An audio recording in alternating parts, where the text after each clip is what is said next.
Have you ever sat down in the quiet of the afternoon, maybe with a cup of tea in hand, and wondered where all the years went? Not in a sad or regretful way. More like, how did time move this fast? One moment you're raising kids, working, rushing from one thing to the next, and the next, you're being told to take it easy. But the truth is, you don't feel like slowing down. Not really. You still want to enjoy your life, feel good in your body, and stay sharp in your mind. That's not too much to ask, is it? The funny thing is, the older we get, the more we start to pay attention to what really matters. Our health, our energy, and the quality of each day we wake up to. And if you're anything like me, you've probably looked around and thought, there must be a better way to age than what I see around me.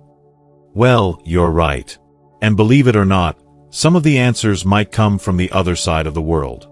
Japan is one of those countries that seems to have figured out something special when it comes to growing older. People there often live well into their 90s, even past 100, and not just barely getting by. They stay active, clear-minded, and involved in their communities.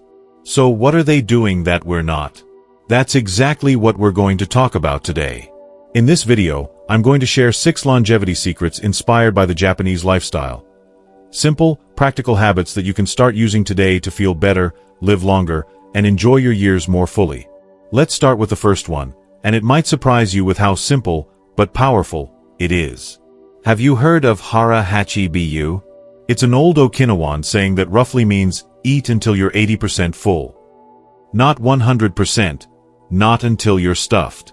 Just enough to feel satisfied without being overly full. Sounds simple, right? But in practice, it takes a little mindfulness. Most of us, especially when the food is good, eat until the plate is empty, or until we feel full. But the Okinawans, who are among the longest living people on Earth, stop just a little bit earlier. And this one small habit can make a huge difference. Eating to 80% full helps your digestion, gives your body less to process, and reduces the kind of stress that overeating can place on your organs. Over time, it may help with weight, blood sugar, and even inflammation, all things that become more important as we age. The key is to slow down while you eat. Pause between bites. Listen to your body. Ask yourself, am I still hungry or just eating because it's there? You'll be surprised at how quickly your body learns to give you a gentle, that's enough, signal. And here's something else. When you stop before you're full, you leave the table feeling light, not sluggish. Your energy stays more stable throughout the day, and you might even find you sleep better at night. It's not about dieting or depriving yourself. It's about being kind to your body and giving it exactly what it needs. No more, no less. Now, while we're on the topic of food, let's talk about something else the Japanese do a little differently. They eat a wide variety of natural, colorful, and seasonal foods, especially vegetables, seaweed, fermented foods like miso and pickles, and fish. But the real secret isn't just what they eat. It's how they eat it. Meals in Japan aren't rushed. They're often shared, thoughtfully prepared, and eaten with gratitude. And gratitude brings us to the second longevity habit, finding small moments of appreciation each day. Now, I know what you might be thinking, I'm grateful, I just don't go around talking about it all the time. But the kind of gratitude I'm talking about isn't loud or flashy. It's quiet. It's personal. And it's powerful. In Japanese culture, there's a practice of pausing before meals to say ita dekamasu, which roughly means, I humbly receive. It's not a religious prayer, but a moment of acknowledgement. For the food, for the person who prepared it, and for the hands that grew it. It's a pause of appreciation before taking something into your body. That mindset extends into everyday life.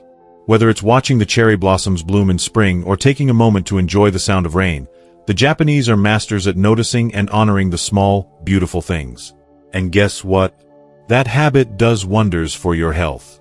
Studies have shown that daily gratitude can help lower blood pressure, reduce stress, and even improve sleep.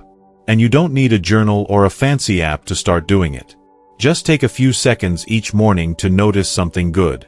Maybe it's the quiet of your home before the day begins, or the warm sunlight streaming through the window.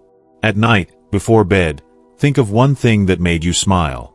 It could be a phone call with an old friend, a delicious lunch, or a kind word from a stranger. You'll find that the more you look for these small gifts, the more they appear. And in that simple shift, just paying attention to what's good, you create a more peaceful, joyful way of living. One that supports your mind, your mood, and your overall well-being. So, we've talked about eating just enough, and about practicing quiet gratitude throughout the day. These are both subtle habits, but they go a long way. And that's the beauty of the Japanese approach. It's not about making huge changes overnight. It's about tiny adjustments that gently shape your life for the better. Now, I want to take you a little deeper into another powerful secret that has nothing to do with diet or medicine, but everything to do with feeling a sense of purpose and belonging. That brings us to another deeply rooted part of Japanese culture that can make a world of difference as we age. It's called ikigai. Now, that might sound like a fancy word, but its meaning is beautifully simple. Ikigai is your reason for getting up in the morning.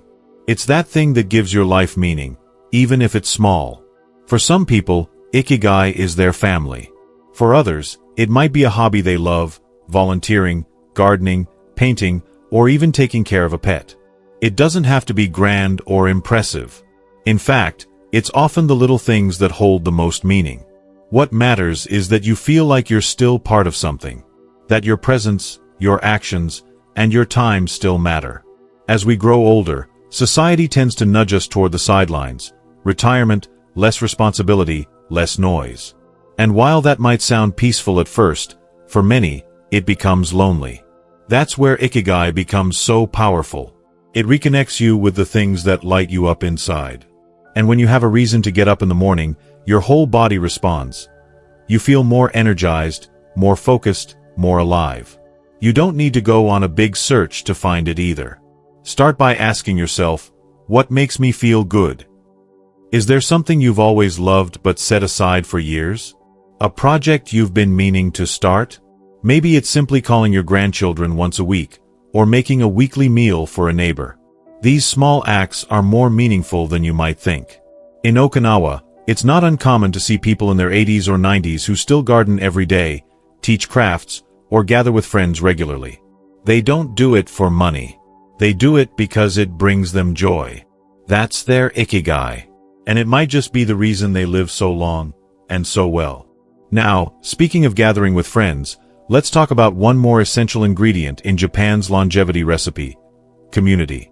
In Japan, especially in the Okinawan culture, there's a beautiful tradition called moai, a small, close-knit group of people who support each other through life.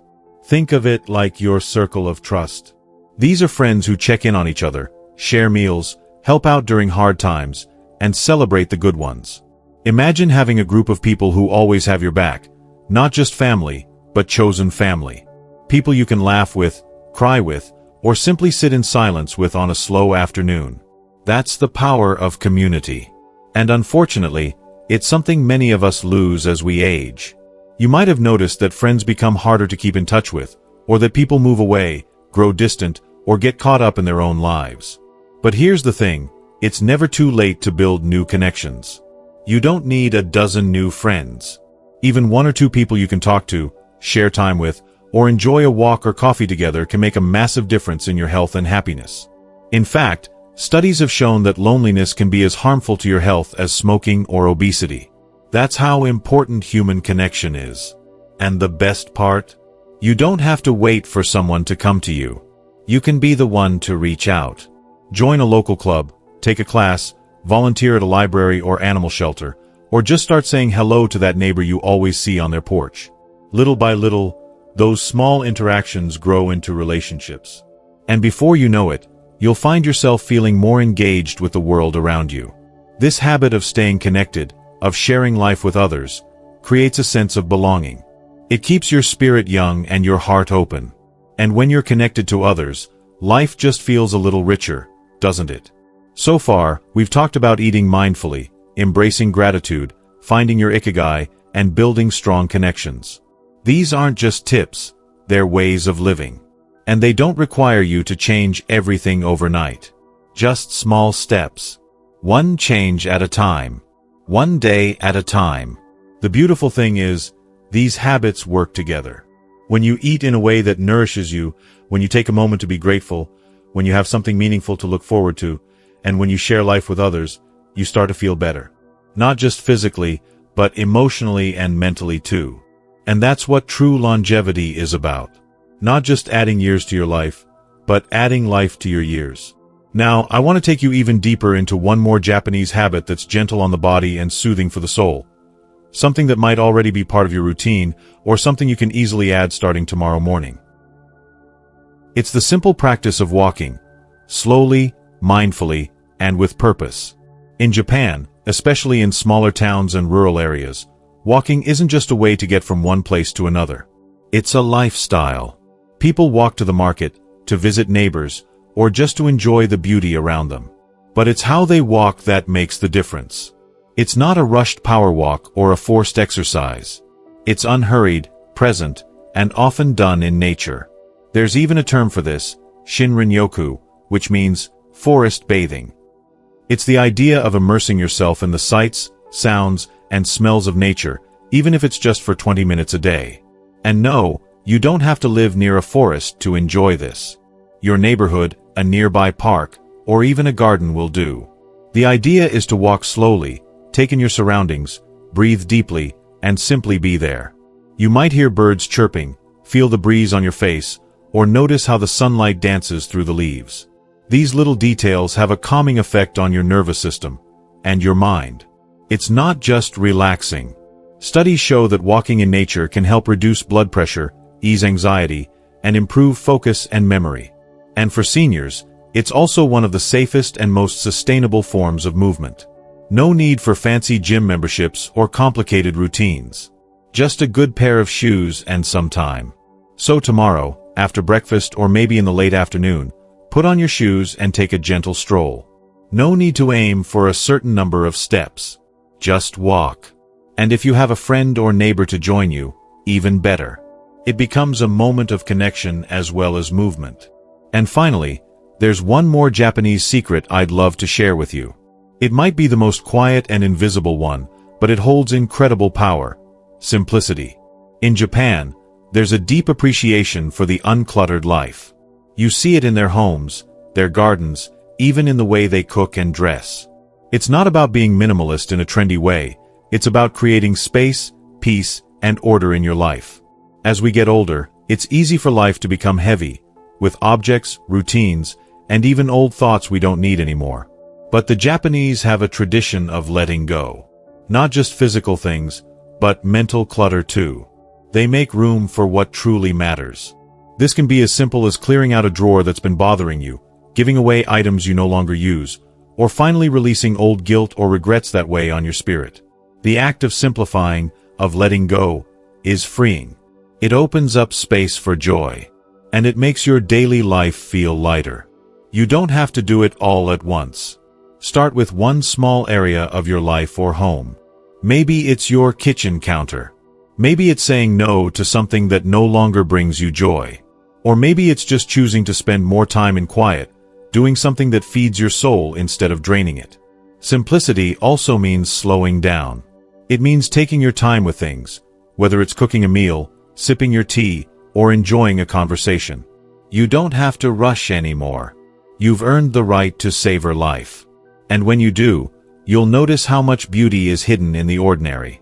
So, just to gently reflect on everything we've shared today. It's not about changing who you are. It's about honoring yourself, your years, your body, and your spirit by living a little more intentionally each day. You've learned about eating just enough to nourish without overloading, about gratitude in the smallest things, about finding a purpose that lights you up, about staying connected, walking with awareness, and embracing the calm of simplicity. Each of these habits may seem small on their own, but together, they create a way of life that supports your health, happiness, and longevity. And you don't need to live in Japan to start doing them. You can begin today, right where you are, in your own way. Because the truth is, you are not slowing down. You are stepping into a different kind of strength. One that's quieter, wiser, and more deeply rooted. You've lived through so much already. You've gained perspective, patience, and insight. And now is the perfect time to turn that wisdom inward, to take care of yourself in the way you deserve. You're not here just to get by. You're here to thrive, to laugh, to move, to love, and to enjoy life on your own terms. and these small habits. They're simply tools to help you do that every single day.